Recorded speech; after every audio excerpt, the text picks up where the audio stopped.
네, 이제 신입생들이 들어왔는데 신입생들 환영합니다. 이따가 소개 시간을 잠깐 가지도록 하겠습니다.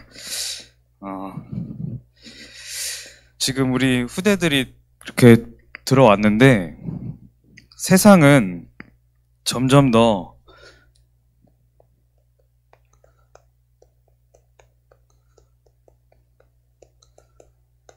성경의 말씀과 반대대로 흘러가고 있습니다.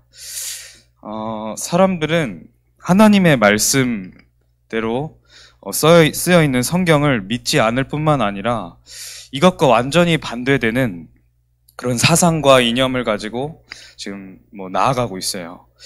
그것 또한 근데 성경이 예언하고 있습니다.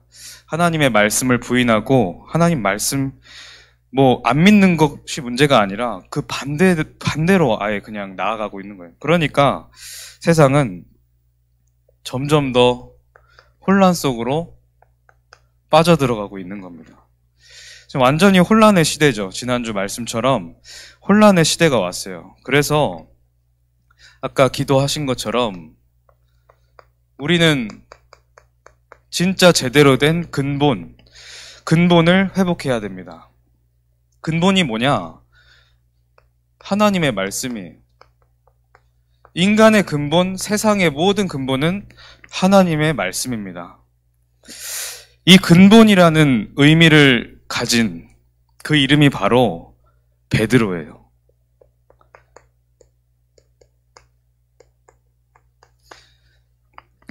주는 그리스도시요 살아계신 하나님의 아들이시니이다. 우리 올라온 신입생들도 잘 아는 구절이죠. 마태복음 16장 16절. 그 고백을 하고 예수님이 베드로에게 바요나 시몬아 내가 복이 있도다. 이것을 내게 알게 한 이는 사람이 아니라 혈육으로 난 자가 아니라 하늘에 계신 하나님 아버지시니라. 그렇게 말씀하십니다. 그러시면서 이 시몬 베드로에게 이름을 지어주신 그 이름이 바로 베드로인 거예요. 너는 모든 교회의 반석이다. 이 주는 그리스도시요 살아계신 하나님의 아들이시니이다라는 정확한 신앙 고백, 그 반석 위에 내 교회를 세우리라. 그래서 이름을 베드로라고 지어준 거예요. 베드로, 그것은 피터라고도 하고 이제 베드로라고 하는데 그것이 반석이라는 의미입니다. 자, 이 베드로가 누구냐? 원래 이름은 시몬이에요.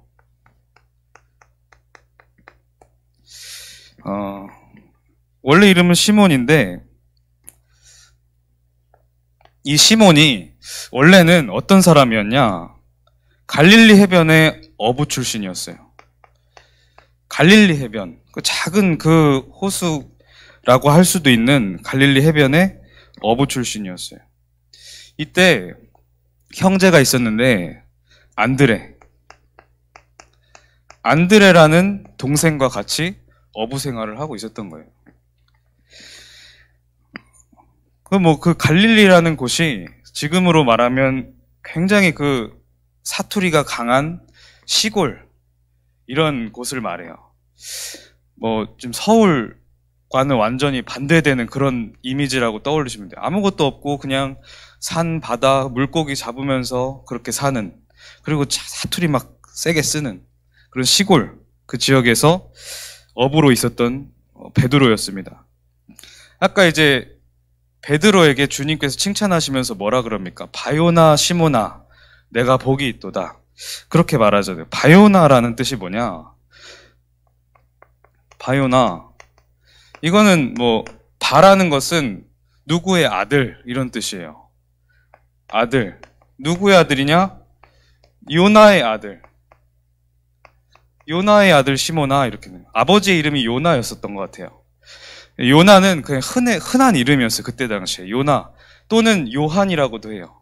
요한 또는 요나의 아들 시모나, 이렇게 한 겁니다. 그래서 아버지는 이렇게 평범한 어부 생활을 하면서 이제 부자가 다 어부로 생계를 유지해가는 평범한, 어떻게 보면 좀 낮은 그런 환경을 가지고 있었다고 생각하시면 됩니다. 그때 이 예수님이 이 시몬 베드로를 보시고 부르시는 거예요. 마태복음 4장 19절로 20절에 보니까 이 예수님이 베드로를 보시더니 뭐라고 말씀하시냐? 나를 따라오라. 내가 너희를 사람을 낚는 어부가 되게 하리라.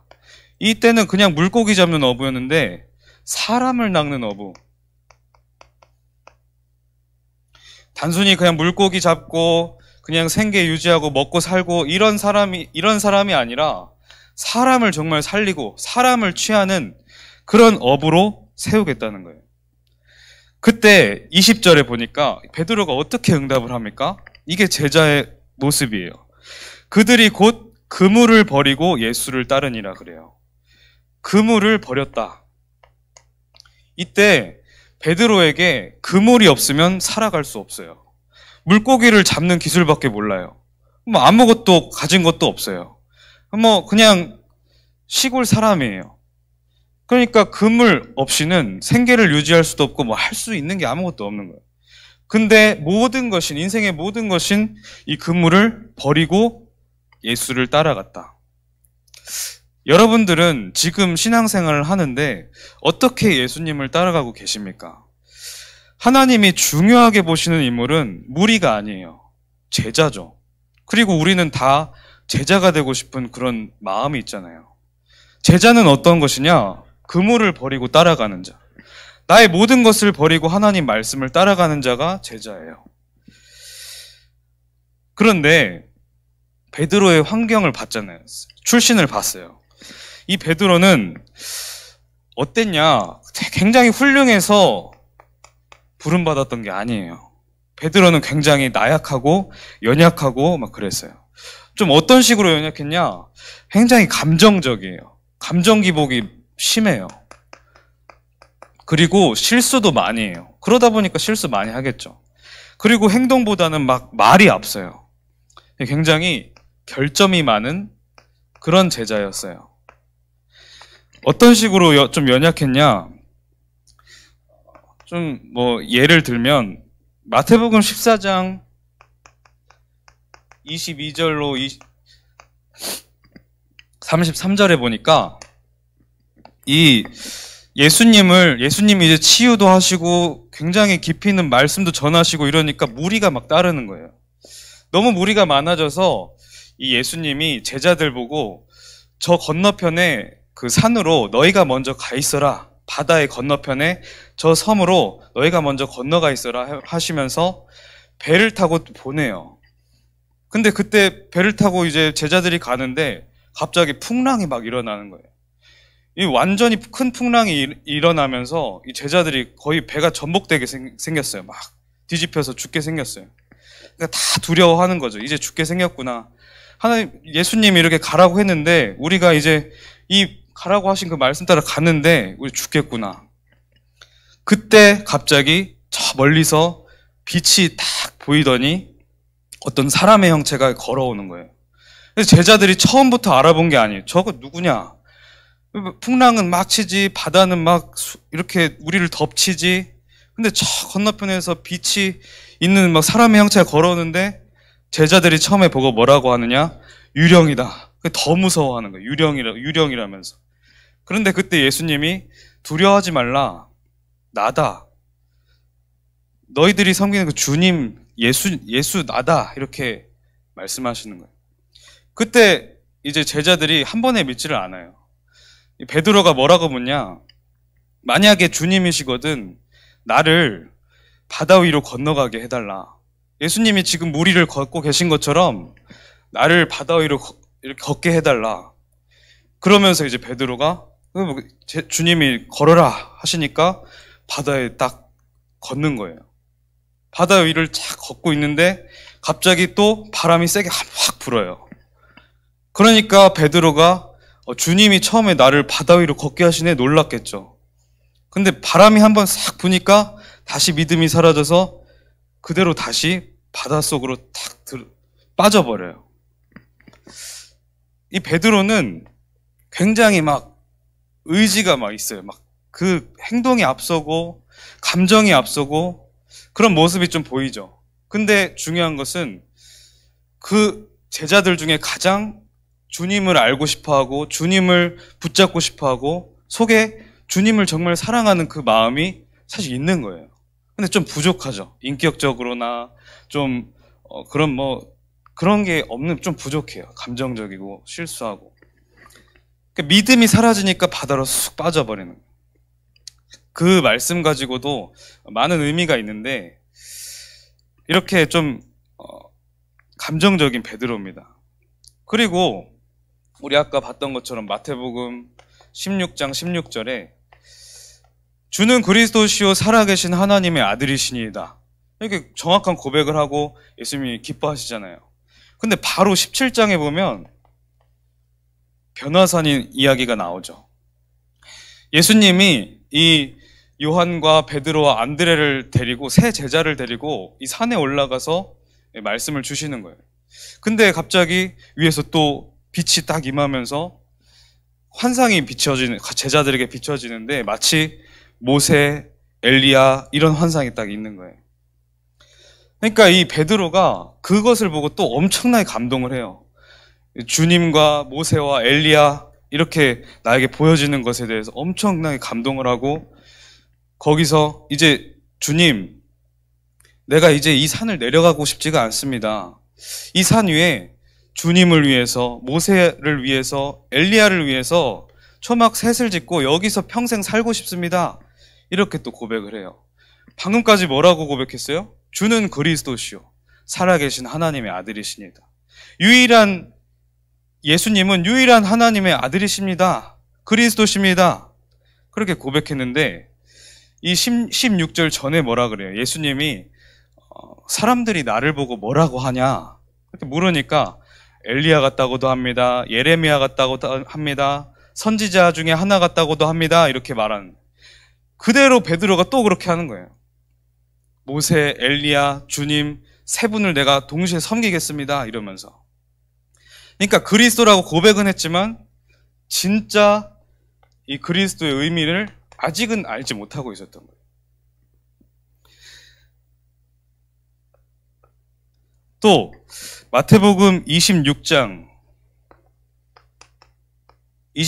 보면 이제 베드로가 예수님이 자기가 이제 십자가에 져서 처형당할 것을 예언을 해요. 이 제자들은 솔직히 처음에 예수님이 너무 이렇게 기적을 많이 행하시고 능력을 보여주시니까 제자들이 처음에 어떻게 생각했겠어요? 예수님만 따라가면 우리가 이 예수님이 분명히 왕이 될 것이라고 예상이 되는데 내가 한 자리 좀 차지할 수 있지 않을까? 내가 저런 능력을 닮아서 뭔가 능력을 내가 갖고 세상적인 권세를 갖고 누릴 수 있지 않을까? 그런 생각이 있었겠죠. 그런데 예상과 다르게 그런 기대와 다르게 예수님은 늘 반대로 알려주시고 결국에는 내가 세상에 왕의 자리에 오르는 게 아니라 십자가에 져서 처형당할 것이다. 이렇게 예언하는 거예요. 그때 베드로가 뭐라 그러냐? 31절로 35절에 보니까 모든 사람이 주를 버릴지라도 나는 주님을 버리지 않겠나이다. 굉장히 조금 다른 사람과 비교하면서 말하죠. 다른 사람은 다 그렇게 할 수 있습니다. 그러나 나는 그렇게 하지 않겠습니다. 이렇게 말을 하는 거예요. 그런데 예수님이 뭐라고 하냐? 내가 진실로 내게 이르노니 닭이 3번 울기 전에 너는 나를 3번 부인할 것이다. 그 말씀대로 이 베드로는 닭이 울기 전에 3번 예수님을 부인해요. 대제사장의 여종, 하인들 이런 사람들이 이 십자가에 처형당하기 전인 이 예수님의 제자, 너 베드로 너도 제자 아니었냐? 물어보니까 이 베드로가 나는 아니었다. 난 그런 사람 모른다. 부인하는 거예요. 굉장히 좀 말은 많이 하는데 연약했죠. 그때 실제로 이 베드로가 자기가 부인하는 것을 자기가 자기 자신을 봤겠죠. 그런데 진짜 예수님의 예언처럼 그 부인 3번 하니까 닭이 우는 거예요. 근데 75절에 보니까 그 닭이 우는 소리를 듣고 베드로가 그때 이제 딱 깨달은 거예요. 아, 예수님의 예언이 성취됐다. 나는 결국 예수님을 부인했구나. 75절에 심히 통곡했다 이렇게 나와요. 베드로가 예수님을 부인한 자신을 보고 심히 통곡했다. 그래서 막 의지는 강했고 막 강한 감정을 가지고 나아갔지만 다시 업으로 돌아간 거예요. 원래 자리로.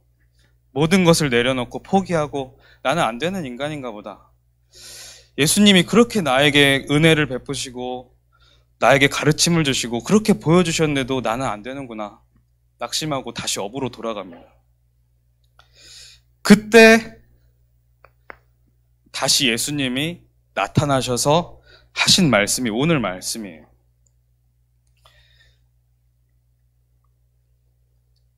이 베드로가 오늘 말씀 요한복음 21장 1절로 3절에 보면 다시 어부일을 하잖아요. 어부일을 하는데 물고기를 잡으려고 그물을 펼쳐도 아무것도 잡지를 못해요. 아무리 내려도 물고기가 안 잡혀요. 어부일 했으니까 물고기 잡는 법 다 알 거 아니에요. 근데 아무리 해도 안 잡히는 거예요. 그런데 예수님이 그쪽 말고 오른쪽에 그물을 던져봐라. 베드로가 모든 것을 낙심한 채 포기한 채 슬픔으로 어부일을 이렇게 하고 있는데 저 멀리서 어떤 한 사람이 그쪽 말고 오른쪽으로 그물을 펼쳐서 끌어올려봐라. 처음엔 누군지도 몰랐어요. 그랬더니 153마리의 물고기가 확 잡히는 거예요. 근데 그때 베드로와 함께 있었던 한 제자가 저분이 그냥 사람이 아니라 우리가 섬겼던 그 예수님이다. 이렇게 알게 된 거예요. 발견을 한 거예요. 그 말을 듣고 베드로가 어떻게 반응하냐? 8절에 그때 이제 말씀해 보면 그 배가 그 해변과 50칸 정도가 띄어져 있었다. 이 50칸은 뭐냐면 200규빗이에요. 200규빗이 환산하면 뭐가 돼? 90m, 약 100m 정도가 돼요. 100m 밖에 100m 거리에 해변이 있었는데 이 베드로가 주님이시라는 얘기를 듣고 배에서 확 뛰어내려서 그때부터 막 달려가기 시작합니다. 내가 배신했던, 내가 부인했던 그 예수님이 다시 내 눈에 나타나셨다. 막 뛰어가는 거예요. 제자들은 100m 남았으니까 이제 노 저으면서 천천히 가요. 예수님인가 보다 이러면서. 근데 베드로는 그렇지 않았어요. 막 뛰어가는 거예요. 그게 베드로 중심이에요. 요한복음 21장 또 이제 뛰어가서 제자들과 예수님이 다 같이 만났죠.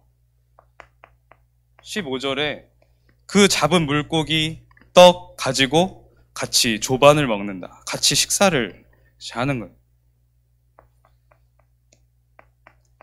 눈앞에는 153마리의 물고기가 있고 앞에 떡덩이가 있고 제자들이 둘러 앉아 있어요. 불을 피워 놓으셨어요. 예수님이 미리. 그때 상심해 있던 베드로에게 물으시는 거예요. 내가 나를 사랑하느냐? 그때 그 말씀 전에 뭐라고 말씀하시냐면 조반을 먹으신 후에 내가 이 사람들보다 더 나를 사랑하느냐 그래요. 이 해석을 또 어떻게 해도 할 수 있냐면 내가 이것들보다 나를 더 사랑하느냐. 제자들, 앞에 서 있는 제자들 뿐만 아니라 지금 앞에 있는 떡덩이, 그 물고기, 그 먹을 것, 입을 것, 사람들, 그런 것들보다 나를 더 사랑하냐? 예수님이 그렇게 나에게 물으시는 거예요. 베드로에게.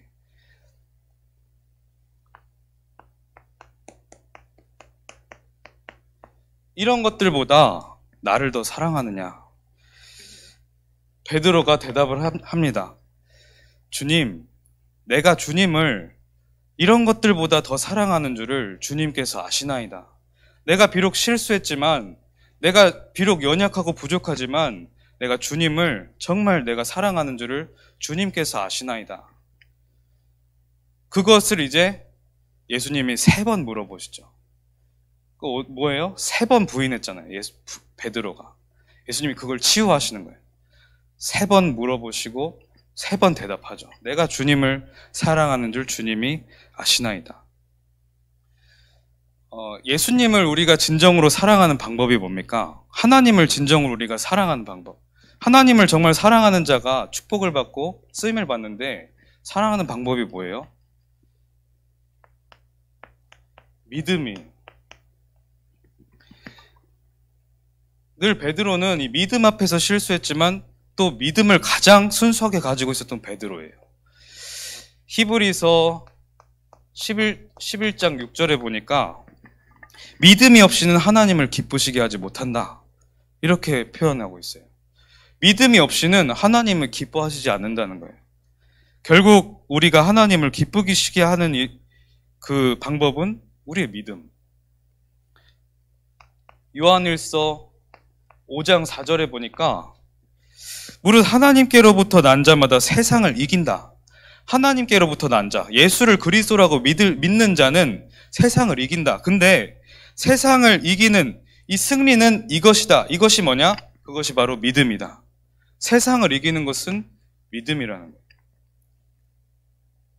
그리고 이 베드로의 이런 겉모습이 어땠습니까? 많이 부족했죠.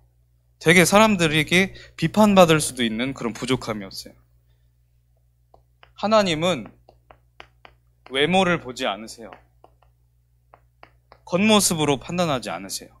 그 사람의 진짜 심중에 있는 그 중심을 다 아세요. 그 중심을 보시고 하나님 그 사람 기뻐하시는 거예요. 이 하나님이 사울 왕이 아닌 다윗을 선택할 때 사무엘상 16장 7절에 나는 용모로 사람을 판단하지 않는다. 용모로 사람을 선택하지 않는다. 나는 그 중심을 보느니라. 하나님 앞에 순전한 중심이 있었던 다윗을 하나님 선택하신 거예요. 그래서 우리 렘넌트들이 회복해야 될 것, 내가 정말 예수님을 사랑하고 있는가? 내가 정말 이 복음을 사랑하고 있는가? 하나님을 사랑하고 있는가? 그 사랑을 아시고 그 베드로의 고백하신 주님이 그 다음에 뭐라고 명령하십니까? 내 어린 양을 먹이라.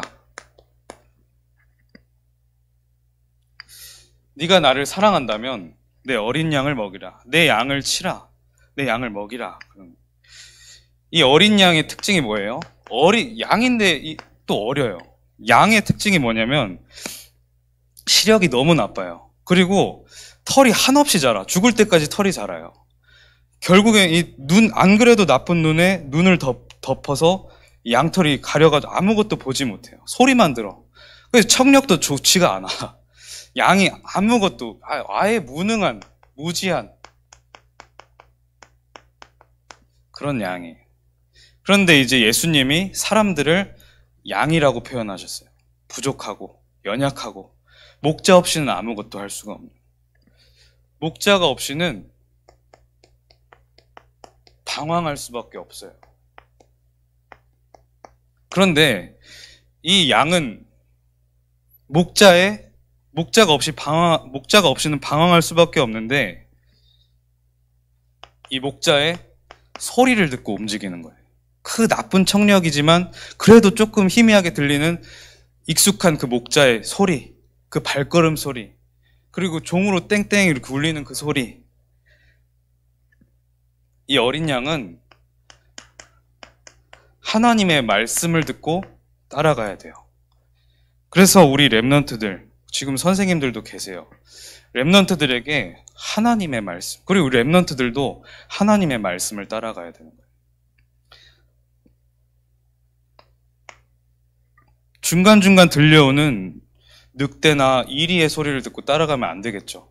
그런데 그게 너무나도 많은 세상이에요. 이 어린 양이 바로 우리 후대입니다. 디모데후서 3장 2절에 보니까 말세에 고통이 이른다 그랬는데 어떻게 고통이 임하냐? 사람들이 자기만 사랑해요. 이제 여러분들 현장에 가면 학교 친구들도 그렇고 더 옛날보다 더 그래요. 자기만 사랑. 말세 때는 이렇게 된다 그래서 더욱더. 또 돈을 사랑하며 돈만 계속 사랑하는 거예요. 자랑하며.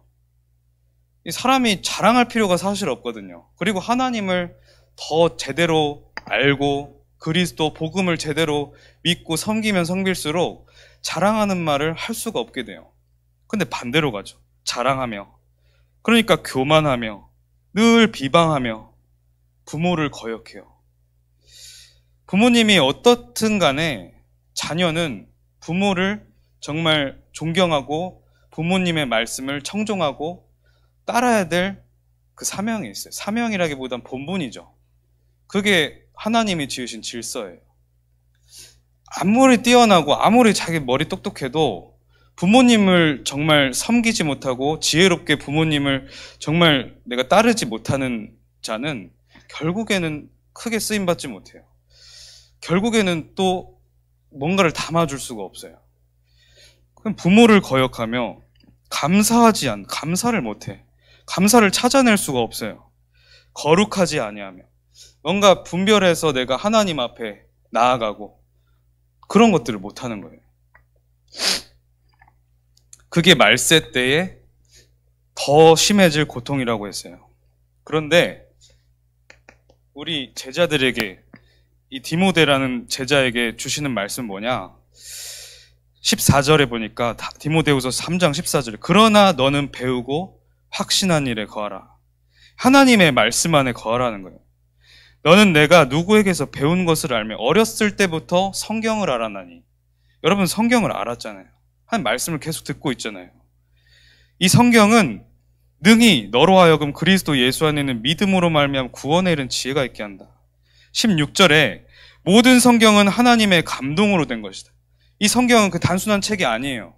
하나님의 말씀, 하나님의 감동으로 하나님께서 지으신 책이에요. 주신 책이에요. 교훈과 책망과 바르게 함과 의로 교육하기에 유익하다.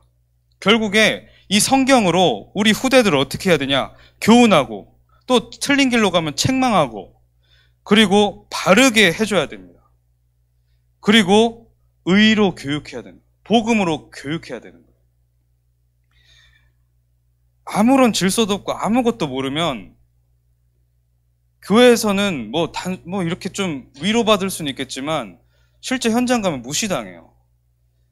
내 안에 실제 뭐 영적인 엄청난 능력을 갖추고 있는 그런 시간표도 아니잖아요. 하나님은 정말 하나님이 만들어 가신 그 그릇 안에 복음의 능력을 담아주시는데 그것을 놓치면 안 됩니다. 그래서 여러분들을 이 성경으로 교육해 나가야 되는 거예요. 결론으로 우리가 이것을 할 수 있습니까? 베드로가 이걸 할 수 있었겠어요? 베드로 이렇게 살았는데 결국엔 기도밖에 없는 거예요. 정말 이 렘넌트들 오늘 이제 새해가 시작돼서 새 반이 편성됐어요. 우리 맡아진 렘넌트들부터 한 명 한 명을 두고 정말 기도해보는 거예요. 내 어린 양을 먹이라. 하나님이 분명히 이렇게 낙심해 있고 또 상심해 있는 이 베드로에게 오셔서 첫 번째 주신 사명이 내 어린 양을 먹이라였어요.